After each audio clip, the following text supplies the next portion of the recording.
Esto es Desde la Redacción, el podcast de Rosario 3. Mi nombre es Ezequiel Clerici. ¿Dónde arranca y cómo se consolida la obsesión argentina por el dólar? ¿Qué conexión une la fuga de capitales con la restricción externa, alta inflación crónica y una economía poco desarrollada y dependiente? En este episodio cerramos la serie sobre Argentina intentando responder a estas preguntas con Andrés Weiner, autor junto a otros investigadores del libro ¿Por qué siempre faltan dólares?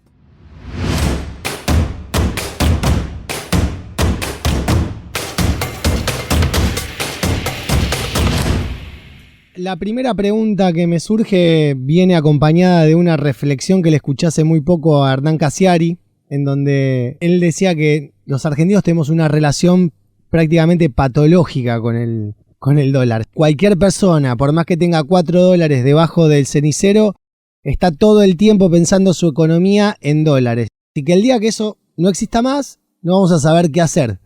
¿Qué relación cultural encontrás vos entre el dólar, entre la moneda norteamericana y los argentinos? En principio te diría, es una relación, me parece, basada en una situación de constante inestabilidad que hemos atravesado los argentinos, inestabilidad política y económica, digamos, ¿no? Que ni siquiera se remonta a los últimos años, ¿no? Viene desde, bueno, es un primer golpe de Estado en la década del 30 en adelante. Y esto me parece que, bueno, obviamente se ha modificado, sobre todo a partir sobre todo a partir de la dictadura militar, y se ha ido profundizando en los años 80 y más en los 90, esta relación que vos señalás con el dólar, que de alguna manera, si bien no soy un experto en eso, simboliza como un montón de aspiraciones, me parece, sobre todo de algún tipo de capacidad de ahorro para, digamos, o sostenerse o ascender socialmente, o algún tipo de aspiración al consumo más vinculados a en una época primermundistas, digamos, ¿no? O ese afán de que el argentino, sobre todo los sectores medios, digamos, nunca resignaron a aspirar a ser, que la Argentina terminara siendo o vivir como los países desarrollados. Y me parece que genera como esa especie de seguridad, de tranquilidad, de saber, bueno, tengo algo que si se vuelve a ir todo el diablo como se suele ir, esto más o menos se va a mantener. Que es una creencia que en última instancia se revela hasta falsa, porque ni siquiera es que es inmutable, digo, no es, el dólar también pierde valor a lo largo del tiempo, digamos, económicamente es casi irracional, te diría, porque, digamos, tener dinero ahí movilizado sin que haga nada, digamos, no produzca nada, no lo puede usar nadie para otra cosa ni nada, no genere ningún tipo de interés, etcétera, digamos, no es lo más lógico. Pero bueno, es lo que sucede en la Argentina y que creo que es quizás una de las características que nos diferencian de otras sociedades, porque el dólar en realidad, digamos, no es una particularidad argentina, digo, es la moneda la que se hacen las principales transacciones mundiales, la moneda hegemónica a nivel mundial. Ahora, esto de que buena parte de la sociedad, ¿no?, esté pendiente todo el tiempo de qué sucede con la cotización de esta moneda, bueno, eso sí ya es una cosa que por ahí no es tan fácil de ver en otros países. Leyendo el libro que vos hiciste la recopilación de ¿Por qué faltan los dólares?, en uno de los artículos marcan como que hubo un periodo de cierta estabilidad, si se quiere, que va desde el 43 al 76. ¿Qué cambia que nos hace perder esa confianza en nuestra moneda y nos lleva a confiar en una moneda que no es nuestra, que no producimos nosotros y que no tenemos control? Mirá, ahí creo que habría que diferenciar dos procesos, dos niveles. Uno es a nivel mundial, digamos, lo que empieza a pasar en la década del 70, es que empieza el germen de esto que vamos a llamar después globalización, digamos, ¿no? Que se va a expandir sobre todo a fines de los 80 y 90, pero que empieza ahí, digamos, empiezan a aparecer los créditos internacionales a mansalva, primero de bancos comerciales. Hay todo un proceso, digamos, que se desarrolla a partir de unos denominados petrodólares, porque aumentó mucho el precio del petróleo, que eso inundó los bancos comerciales de los países centrales, sobre todo Estados Unidos, digamos, ¿no?, Inglaterra, y empezaron a prestar a mansalva dólares, inclusive en Europa se hablaba del eurodólar. Estos son cambios, digamos, a nivel mundial que hacen que las transacciones, no solo las comerciales, no solo las importaciones y exportaciones, sino todo tipo de transacciones, digamos, ¿no?, financieras, empiecen a estar más internacionalizadas y empiezan a permear por distintos poros de la sociedad. Los países desarrollados en ese momento, bueno, digamos, no tenían tampoco la posibilidad, digamos, de utilizarlos internamente porque hay un exceso de capital, y lo que mejor encuentran es prestárselo a países periféricos, subdesarrollados, y ahí enganchan perfecto con la política económica de la dictadura, que es el otro que te iba a señalar, que es los cambios a nivel interno que se producen, ¿no? Antes, básicamente, el dólar se utilizaba fundamentalmente para lo que eran las transacciones comerciales, es decir, para importar, digamos, ¿no? Se recibía dólares por exportación y se importaba. Eso generaba una dinámica particular porque cuando no alcanzaban los dólares de las exportaciones para financiar las importaciones, bueno, ahí se producían crisis típicas, que se llaman crisis de balance de pagos, en donde en general lo que se producía era una devaluación. Pero el dólar no se utilizaba internamente para otras cuestiones, ¿no? Entonces, eso en principio generaba inflación, por supuesto, pero, por decirlo rápidamente, la gente no tenía acceso a dólares, digamos, ¿no? Y no había, digamos, los precios de determinados bienes no estaban tampoco en dólares. Y esto empieza a cambiar, por eso te decía justamente, con las reformas que introduce la dictadura militar, con Martínez de Hoz, con varias cuestiones, digamos, ¿no? Pero particularmente con la reforma financiera del 77 y otras, y el establecimiento de lo que se conoció en ese momento como la tablita cambiaria. ¿Eso masifica el acceso al mercado de Claro, cambios? se liberalizan los mercados de capitales y entonces, ¿qué pasa? Se liberalizan las entidades financieras, cualquiera puede poner una financiera, digamos, el ciudadano de a pie empieza a poder adquirir y transaccionar con divisas, e inclusive hay una investigación interesante que hicieron dos sociólogos, Pablo Lenín y Alejandro Galleros, que vieron que es a partir de, sobre todo el año 78, 79, que empiezan a publicarse en los clasificados, digamos, valores de propiedades en dólares. Desde ese momento no existía. Y esto va a ir increyendo, digamos, ¿no? Porque las propiedades, bueno, digamos, tiene una lógica de que como es, digamos, la Argentina estaba sujeta todo el tiempo a devaluaciones, esto se agrava con esta apertura financiera, porque no solo se necesitan dólares ahora para importar, como antes, sino que se necesitan dólares para pagar los intereses de esa deuda que empieza a contraer fuertemente la Argentina, la dictadura, una deuda que pasó de 8.000 millones de dólares a 40.000 millones después de la dictadura. Eso demanda que más dólares para pagar los intereses de lo que ingresaron por ese préstamo. Y además aparece un fenómeno que va a ser absolutamente determinante y que es lo que atraviesa también, hasta hoy nos atraviesa inclusive a los sectores medios, que es lo que nosotros llamamos la fuga de capitales. Son dólares que salen del sistema financiero, de la economía argentina, sin un destino. No es que van a pagar un servicio o una importación, sino que van a una cuenta en Suiza, a una cuenta en Punta del Este, a una cuenta en Estados Unidos, a un departamento en Miami, a una caja de seguridad en el país o abajo del colchón. Pero salen, digamos, esos dólares son dólares que salen de la economía argentina, que la economía argentina no dispone más de esos dólares y que no se pueden utilizar. Y ese es un fenómeno que va a ir creciendo y que va a marcar, digamos, ¿no? O va a agravar muchísimo esa inestabilidad que ya tenía la economía argentina. Andrés, muchas veces hablamos desde los medios de comunicación, en ciertos puntos, periodistas, de lo que fue el plan económico de la dictadura, ¿no? Del 76, lo que se instaura. Si vos lo pudieses explicar, ¿qué es lo que ellos están imaginando? ¿Qué es lo que están viendo en ese momento que creen que podría funcionar? Hay varios elementos. Uno es el elemento, si querés, ideológico, un enfoque monetarista, digamos, pensando que no tiene importancia de dónde proviene. Lo importante es que así como entra, sale el dinero y va a entrar en lo mismo si uno aplica las políticas adecuadas.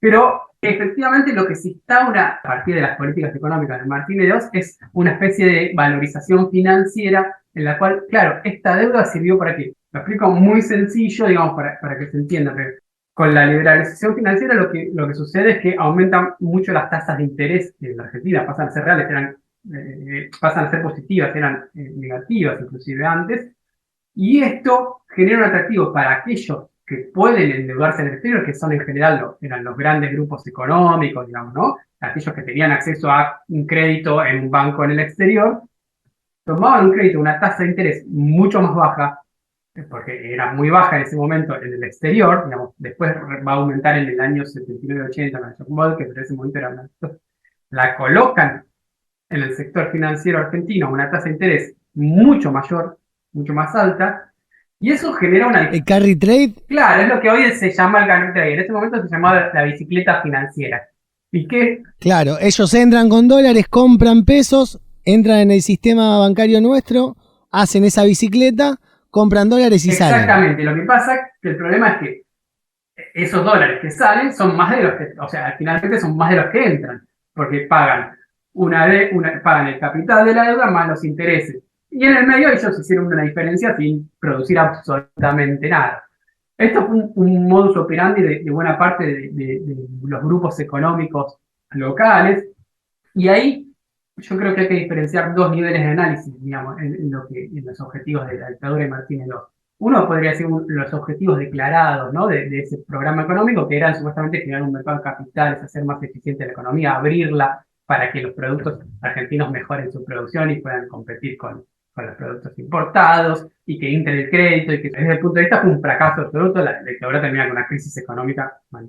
Pero hay otros objetivos que podríamos decir latentes o más políticos, que ahí sí hay un éxito, que básicamente es la consecuencia, digamos, de este programa fue el fuerte proceso de desindustrialización, ¿no? que tiene la Argentina, y que generó una fragmentación en la clase trabajadora muy fuerte, ¿no? Una pérdida, una regresividad redistributiva, es decir, los trabajadores perdieron buena parte de ingreso, digamos, ¿no? que se concentró en la parte del capital, en la parte de las empresas, y ese es un legado que no se va a lograr revertir, digamos, ¿no?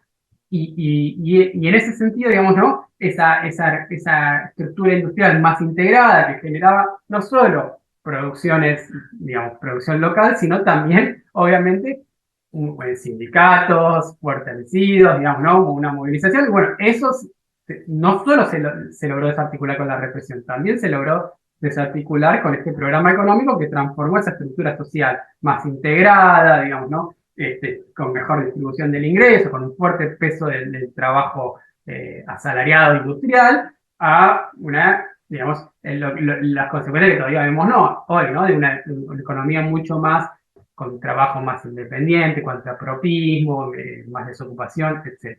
Pero, sí. También ese es un proceso que lamentablemente se da en todas partes del mundo, esta cuestión de esa precarización constante. Y como que uno lo que nota de Argentina es como que también tiene una nostalgia por una industrialización que, como vos bien decías recién, tal vez nunca pueda lograr en términos competitivos, ¿no? Digo, en términos de competir con aquellos que realmente son los que hoy manejan ese mercado global. Y por ahí me estoy adelantando un poco a lo que te quiero preguntar después, pero digo, ¿cómo también esa industria que no termina de compensar lo que importa con lo que exporta, termina siendo algo positivo hoy en día para sostener a futuro, digo, o si tal vez conviene repensar cuáles son los sectores en donde tal vez somos más eficientes y productivos, y donde esa balanza entre importación de insumos y exportación del producto que nosotros podemos hacer es positiva. Ahí te diría dos cosas. Por un lado, en los sectores a donde es más competitivo la Argentina, donde tiene más superávit, son sectores en general, la mayoría vinculados a lo que nosotros llamamos ventajas comparativas naturales, es decir, el procesamiento de recursos naturales. Estamos hablando del sector agropecuario y la agroindustria, digamos, ¿no? Aceite, etcétera, de alimentos, minería e hidrocarburos, el que ahora hay que ver qué pasa, pero bueno, en principio son esos los sectores. Ahora, son sectores que tienen en común no solo que están vinculados estrechamente a los recursos naturales, sino que generan, en términos relativos, poco valor agregado, pocos encadenamientos productivos, sobre todo, y por ende poco empleo, ¿no? Si la Argentina decidiera quedarse con los sectores que es competitivos, le sobra, sí, te diría 2/3 de la población, digamos, ¿no? Tenés que, no sé, darle planes a 2/3, no como ahora, a 2/3 o más, digamos, ¿no? Porque no logran... Sí, un salario universal sí, de características muy grandes, fiscalmente hablando, sería muy pesado. Es que tampoco digamos. lograría generar el valor agregado, digamos, ¿no? La riqueza para sostener eso, ¿no? Hoy el empleo está, el 90% del empleo depende de pequeñas y medianas empresas, y en buena medida de servicios que están asociados en parte a la actividad industrial. Entonces, por un lado, tenés esa cuestión. Y por el otro, y esto quiero señalar, es importante, la Argentina no tiene hoy, digamos, por lo menos en los últimos 20 años, desde 2002, 2001 para acá, no tiene un problema en el intercambio comercial de bienes significativo. ¿Qué quiere decir esto? Entre lo que exporta y importa de bienes. Sistemáticamente digo, ¿no? Si uno toma todos los años, de 2001 para acá, tuvo superávit comercial. ¿Qué pasa? Pero no nos alcanzan los dólares. Bueno, lo que pasa es que se están yendo por otro lado los dólares, digamos, ¿no? Es cierto que en los últimos años aumentó mucho la salida de dólares por servicios, sobre todo turismo, digamos, ¿no? Y últimamente eso está agravando mucho porque no entran por turismo, porque, bueno, como hay controles cambiarios, nadie liquida, ¿no? Pero el grueso de los dólares que se van, o mejor dicho, de las salidas netas de dólares, de divisas, tiene que ver con tres factores que han variado su importancia, digamos, ¿no? Pero que son decisivos. Uno tiene que ver con los pagos de intereses de la deuda, que ha variado, digamos, ¿no? Entre 2000, por el default y por la renegociación, entre 2003 y 2000, casi 2015, en realidad un poquito antes, disminuyó un poco. 2011. Sí, disminuyó, después vuelve a aumentar lentamente, aumentó muy fuertemente con el endeudamiento del gobierno anterior, de Macri, digamos, ¿no? Eso es una salida constante, digamos, ¿no? La otra, que también varía de acuerdo a los controles de capitales, es las remisiones de utilidades que realizan las empresas transnacionales. Argentina en los 90 tuvo un proceso muy fuerte de extranjerización económica, ¿no? Se vendieron infinidad de empresas muy importantes, no solo las privatizadas, sino otras, y eso lo que genera es que, bueno, los dueños de esas empresas son extranjeros, o los accionistas, digamos, ¿no? Y que una parte de esas ganancias, obviamente, digamos, cuando distribuyen dividendos, distribuyen a sus casas matrices, digamos, ¿no? Que están afuera. Esos son dólares que salen. Y la otra, que es la más importante de todas, es lo que te mencionaba antes, que es la fuga de capitales. Y que esa se produce en dos niveles. La gran fuga se produce o la producen las grandes empresas en general, que tienen un excedente que no reinvierte y que lo dolarizan, digamos, ¿no? Para guardarlo o para hacer inversiones en otro lado, lo que sea. Y el otro nivel de fuga es lo que hacen los sectores de la sociedad que tienen una capacidad de ahorro, digamos, sectores medios que tienen capacidad de ahorro y que por ahí lo ponen abajo del colchón, lo ponen en una caja de seguridad o de... A veces cuando uno escucha la palabra fuga, piensa como en algo como ilegal, te diría. Y en realidad también está el ahorrista que, como decís vos, lo pone en el colchón o no sé, elige una forma de ahorrar distinta. Efectivamente, hay un componente de la fuga, como decir, que es ilegal, digamos, ¿no? Cuando por ejemplo, se sobrefacturan importaciones, todo eso está. Pero digo, buena parte de la fuga tiene que ver con esto, con el ahorro que, digamos, no está canalizado, no es que, digamos, ni siquiera es que uno puso un plazo fijo en el banco completo, no, ni siquiera es que está en una caja de ahorro en dólares, digamos, ¿no? Está fuera del sistema. Y eso es fuga, ¿por qué? Porque esos dólares que están guardados en la caja de seguridad, en el colchón o en un banco en el Uruguay, a la economía argentina no los puede utilizar para, digamos, para financiar exportaciones, para financiar importaciones, para, digamos, ¿no? O para lo que necesite, digamos.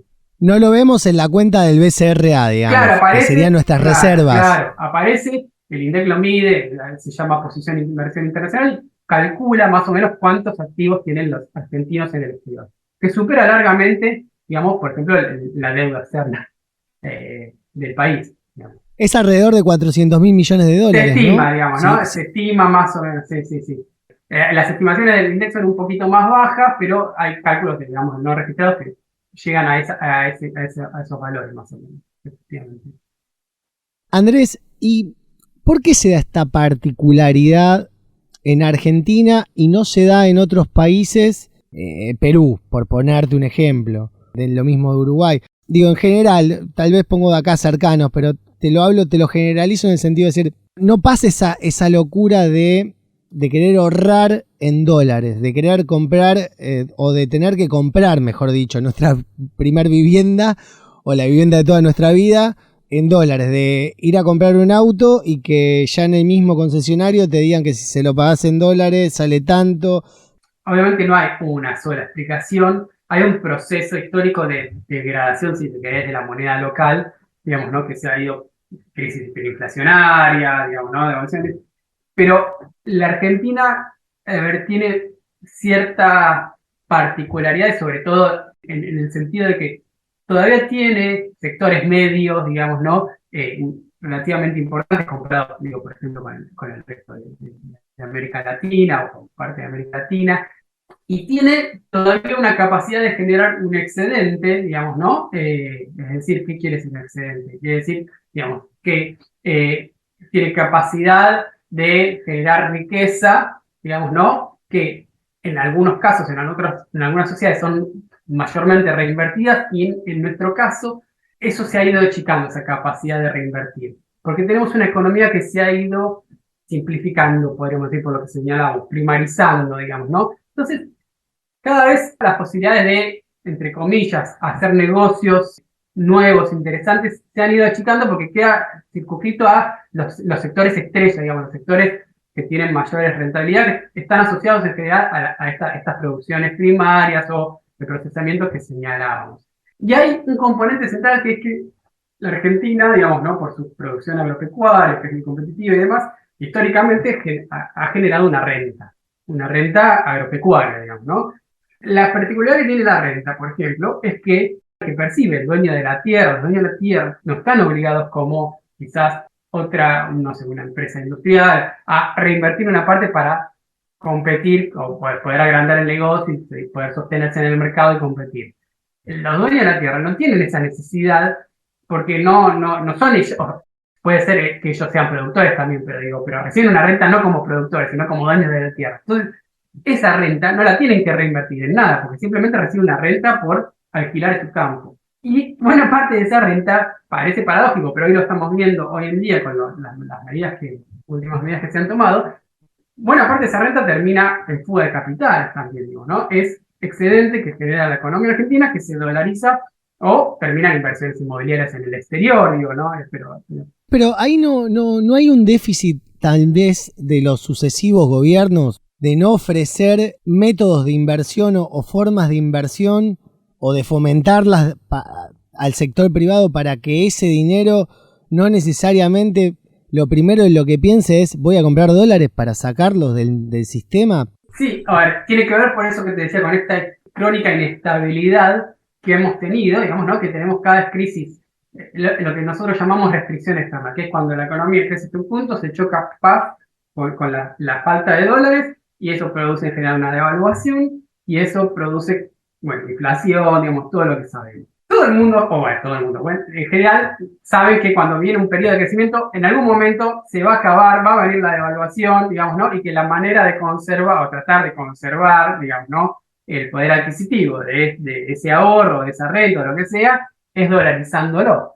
Y esos dólares los saco de la economía, bueno, voy a agravar el problema, claramente, digamos, va a faltar más dólares, entonces se va a producir más rápido y más grave esa crisis. ¿No? Es como cuando uno... Que fue un poco lo que a Macri, ¿no? Digamos, lo que le pasó al gobierno de Macri, es que en 4 años tuvo un crack económico que tal vez en otro momento tardaban 10. Sí, claro, porque bueno, la magnitud del endeudamiento, ¿no? Y de ese circuito de valorización financiera fue enorme. Y está esta fantasía siempre de que, bueno, no, si viene alguien más respetado, más market friendly, o digamos, ¿no? Lo que se dice, bueno, va a conseguir inversiones de la nada, digamos, ¿no? Y entonces esto no va a ser un problema y nunca sucede, digamos, ¿no? Porque no hay magia, digamos, ¿no? Y no se resuelve de un día para otro esto. Entonces, efectivamente, digamos, ¿no? Claro, si yo me endeudo, al principio parece que tengo dólares, pero después van a salir más. Y en la medida en que, ¿qué pase? Cuando se va agrandando esa bola de nieve y los que me prestaron van viendo que cada vez es más grande, que cada vez hay más riesgo de que me cueste devolverlo porque yo no genero la misma cantidad de dólares para devolver eso, menos me prestan, ¿no? O me empiezan a dejar de prestar y eso me agranda los riesgos y entonces salgo a pedirle a papá prestamista más FMI en última instancia, que me agranda más la bola y terminamos de default en default o de renegociación y es como te digo, una especie de profecía hasta autocumplida, es como funciona como cuando uno dice, bueno, a ver, voy a comprar ahora porque tengo miedo que aumenten los precios, ¿no? Y si, bueno, todo el mundo hace lo mismo, efectivamente, digamos, van a aumentar los precios, por supuesto, porque va a haber escasez de ese producto. no es que no hay una base, es que hay una base histórica que me justifica operar de esta manera, no es una cosa completamente irracional que se le ocurrió, no se nos ocurrió a los argentinos un día que nos levantamos así, digamos, ¿no? Efectivamente, pero el comportamiento, en base a esa historia que tenemos, agrava el problema, digamos, ¿no? Porque justamente lo termina impulsando la escasez de dólares. Antes tocaste un tema que es la cuestión de esta idea de que el salario no solamente que produce inflación, sino que a su vez produce escasez de dólares porque un sector de la economía que tiene capacidad de ahorro, al fin y al cabo termina yendo al dólar como una forma de cubrirse ante esta falta tal vez de mecanismos para invertir esos pesos y que le genere un rendimiento acorde. ¿Vos estás de acuerdo con eso? ¿Crees que no es así? Hay una idea tradicional de que, en general, ¿qué pasaba? La economía argentina crecía, aumentaba los salarios, estoy hablando particularmente antes de la dictadura, y esto que generaba, que cuando aumentaba los salarios aumentaba el consumo interno, y ese consumo interno, si bien eran bienes en su mayoría producidos localmente, necesitaban insumos importados, ¿no? Maquinaria para producir esos bienes, insumos que no se producían acá, ¿no? Entonces eso crecía la economía, crecían los salarios, crecía el consumo, crecían las importaciones y eso generaba, no, nos chocábamos con esta restricción externa. Este efecto fue perdiendo peso, digamos, en las últimas décadas. ¿Por qué? Porque justamente los salarios fueron perdiendo participación en el ingreso por todo lo que venimos diciendo, y además porque en general el consumo digamos, cuanto más bajo, digamos, vamos a la escala, digamos, de ingresos, ¿no? Pero el consumo de la clase trabajadora, sobre todo de los menores ingresos, tienen escasa capacidad de ahorro, si es que tienen capacidad de ahorro, y suelen consumir bienes localmente producidos, digamos, típicamente, obviamente, alimentos, pero también otro tipo de bienes, no sé, textiles, etcétera, que, digamos, o servicios que se producen localmente. Entonces, cuanto más te vas arriba en los ingresos, hay mayor, no solo capacidad de ahorro, esto es igual a ahorrar en dólares prácticamente en la Argentina, digamos, ¿no? Sino también hay mayor capacidad de consumo de otros bienes más de lujo, suntuarios, que tienen un componente importado mucho mayor, o directamente son importados, ¿no? Digamos, un teléfono, un iPhone, o puede ser un televisor que, aunque sea producido en Tierra del Fuego, el 90% de las partes de ese televisor son importadas, o un auto, sobre todo, por ejemplo, un auto que es típico de consumo de sectores medios para arriba, digamos, sí, producimos autos, fabricamos autos en la Argentina, pero en la integración nacional ha ido cayendo, digamos, en las últimas décadas notablemente, y hoy no llega al 30%, digamos. ¿Qué quiere decir? Que hay que importar un montón de partes, de componentes, de máquinas para producir esos autos, ¿no? Entonces, cuanto más arriba te vas, pasa lo inverso, te diría. Cuanto peor es la distribución del ingreso, más consumo de importaciones hay en términos relativos, ¿sí? Y más ahorro en dólares hay. En cambio, hay otra demanda, por ejemplo, no sé, de viviendas, que consumen menos dólares, por ejemplo, la construcción. Paradójicamente, las viviendas se venden las viviendas se venden en dólares, pero digamos, los insumos, la buena parte de los insumos están especificados. ¿Y crees que es una cuestión de planificación también?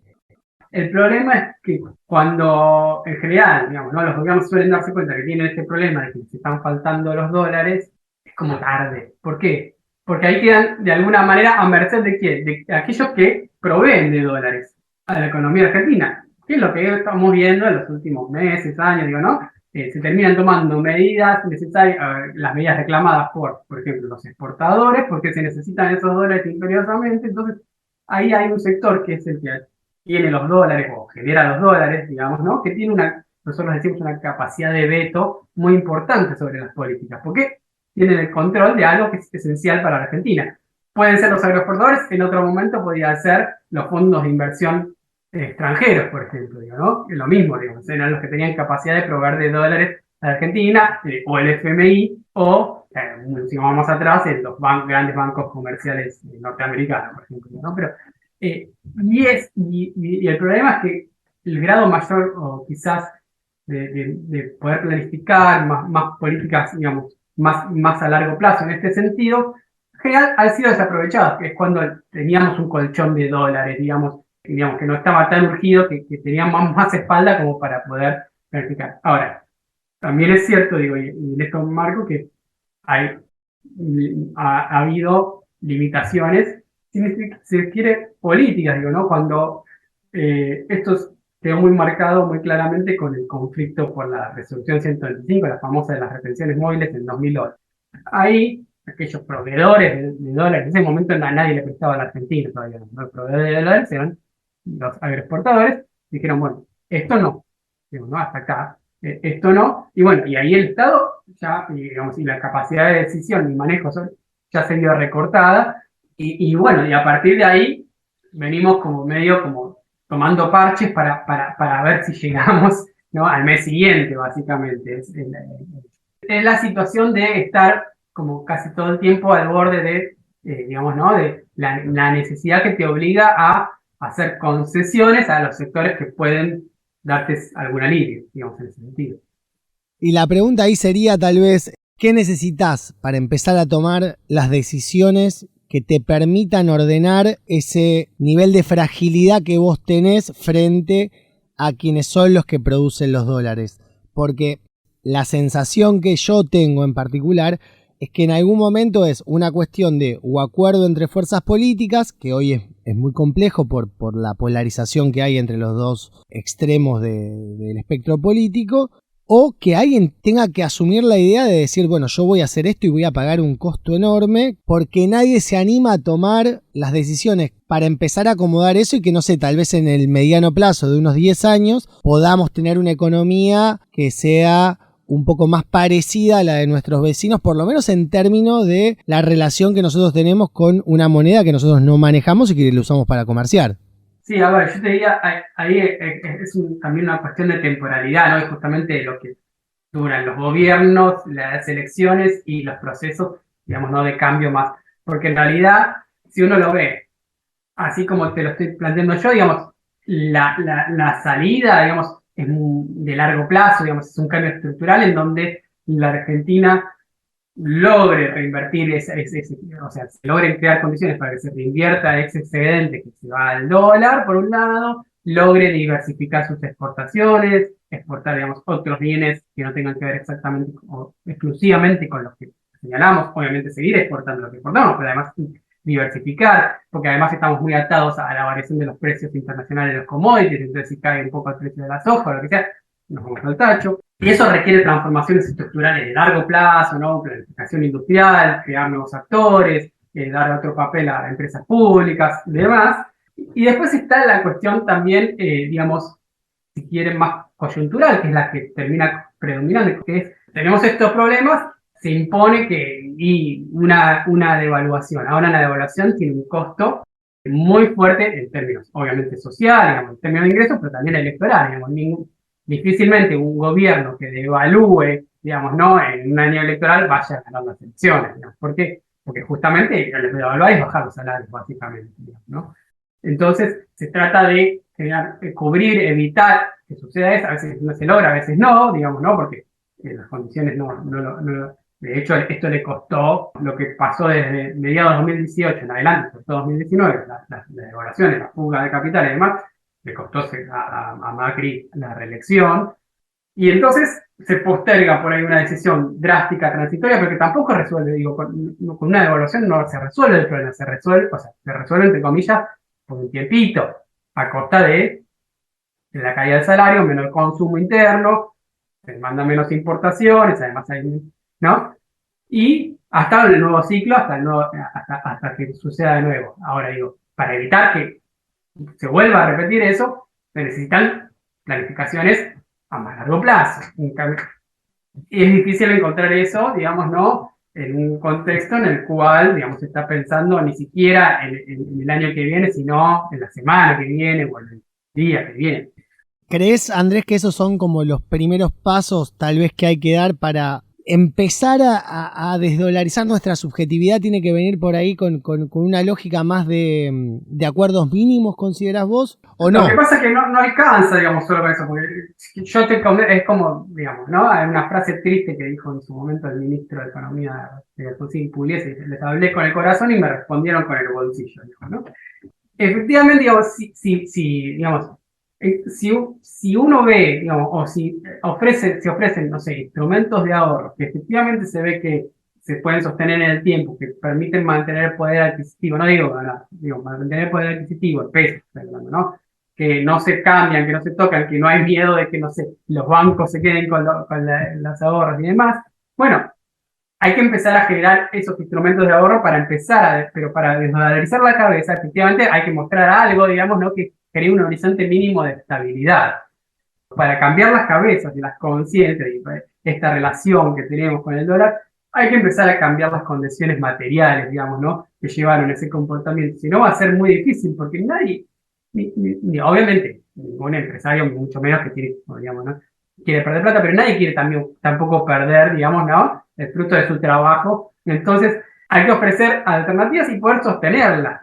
También tratar de sostener esto, digamos, ¿no? Una mínima estabilidad en los países que más o menos lograron desdolarizar sus economías. Bueno, por ejemplo, Bolivia, que fue un caso bastante exitoso. Bueno, hace, no sé, ya como 15 años que prácticamente no se mueve el valor del peso boliviano, más está estabilizado. Lograron, digamos, que aumenten los depósitos y todo en la moneda local. Nosotros tenemos otras condiciones. Hay que tratar de desarmarlo de a poquito. Y también hay que dejar de pensar, digamos, ¿no? Que esto de que el dólar es una especie de derecho humano, digamos, ¿no? De que todo el mundo tiene que acceder a dólares libremente y poder disponer, y que es como el equivalente a, si no, coartar la libertad de expresión, o no, digo, porque no funciona así, porque no es así, porque no es que es una garantía constitucional, porque nosotros no generamos dólares, no imprimimos dólares, ¿no? Antes de despedirte, te quería preguntar así una reflexión final de que pensás que tienen que ser los pasos a seguir de acá adelante como para empezar a estabilizar esta cuestión y empezar a tener una visión de futuro un poco más normal o más similar a lo que pasa en otros lugares, digamos, donde no tenemos esta locura que tenemos nosotros con el dólar. Sí, a ver, es muy difícil lo que voy a decir, pero vos necesitas algún tipo de, no sé si llamarlo acuerdo social, consenso, digamos, ¿no? Que te permita planificar a largo plazo y decir, bueno, esta carrera, digamos, ¿no? De ganar, no, hay que establecer un piso, bueno, a ver, veamos, en los últimos 6 años más o menos, los salarios vienen perdiendo sistemáticamente, bueno, hay que tratar de que, bueno, recuperen algo hasta un punto, por lo menos, y que digamos, y que los márgenes de ganancia no sigan incrementándose, digamos, ¿no?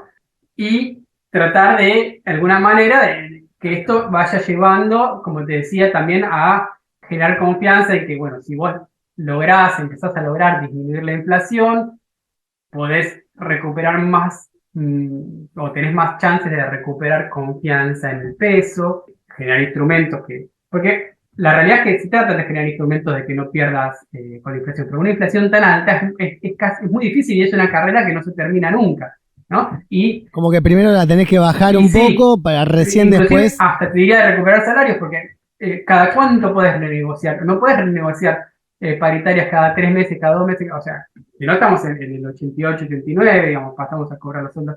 Es como una espiral, ¿no? Entonces, lo que hay que tratar es pensar a más largo horizonte, decir, bueno, recuperamos hasta acá y por este tiempo no se toca, pero también hacemos un acuerdo que no se tocan precios, digamos, ¿no? Y tratar de ir generando confianza en el peso y dar señales de que, bueno, miren, no especulen más con retener exportaciones porque no va a haber, digamos, ni beneficio al futuro, ni devaluación, y tratar de ir de a poco generando. Obviamente en el contexto político en el que estamos, esto es muy, muy, muy difícil. Andrés, muchísimas gracias por este ratito, por este tiempo. Fue un placer tenerte desde la redacción. Gracias a ustedes por el espacio. Producción y realización, Ezequiel Clerici. Desde la redacción es una creación de Rosario 3, Grupo Televisión Litoral. Gracias por tu atención.